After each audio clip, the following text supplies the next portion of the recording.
2018 Mercedes-Benz S500 review. There's no doubt the electrification of the automobile is well underway. However, the tipping point, that inflection point when more consumers choose to buy an electric vehicle over gasoline-powered one, is still a ways away. There are many reasons for this, but the most obvious one is infrastructure. There's a gas station, or 3, at every intersection. The electric car world, meanwhile, still hasn't bothered to agree on a charging standard. 220-volt, 440-volt like Tesla's supercharger stations. 880-volt like Porsche says it's doing with the Mission E. You tell me. We don't yet know what the electric future will look like. For now it remains a chicken or egg scenario, which will come first, the cars or the infrastructure? I say who cares because I just drove the steak. Meet the blueprint for the immediate future of the internal combustion engine, the all-new Mercedes-Benz M256, the gasoline-powered version of the brand's new inline-six, available, to some, in the new Mercedes-Benz S500. Before continue, please subscribe, share and comment. Thank you. This engine changes everything.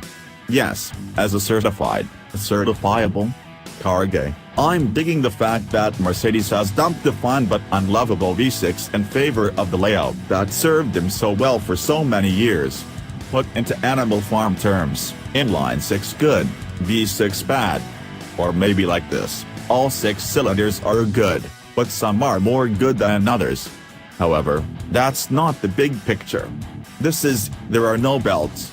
The M256 employs a 48-volt electrical system, so the AC compressor and water pump are electric. The alternator is integrated into the starter motor, both of which actually comprise a part called the Integrated Starter Generator, or ISG. It's an electric motor wrapped around the crankshaft, sandwiched between the engine block and the transmission. There's also an electric supercharger, as well as a conventional turbocharger. From a dead stop, and because electric motors provide 100% of their torque at 0 RPM, the ISG instantly spins the crankshaft, giving the S500 a quick jump off the line. Even with the traction control fully enabled, you can chirp the rear tires. At the same time, the electric supercharger is boosting the engine. The handoff between initial electric propulsion and gasoline power is seamless. It's also not really a handoff because the ISG continues to do some work. Once engine revs are high enough and enough exhaust pressure has been built up to spin the turbocharger, a valve in the engine's plumbing closes and starves the supercharger. However, during certain mid-rev duties, the electric supercharger assists the turbo, and the ISG is always there, lending a helping hand.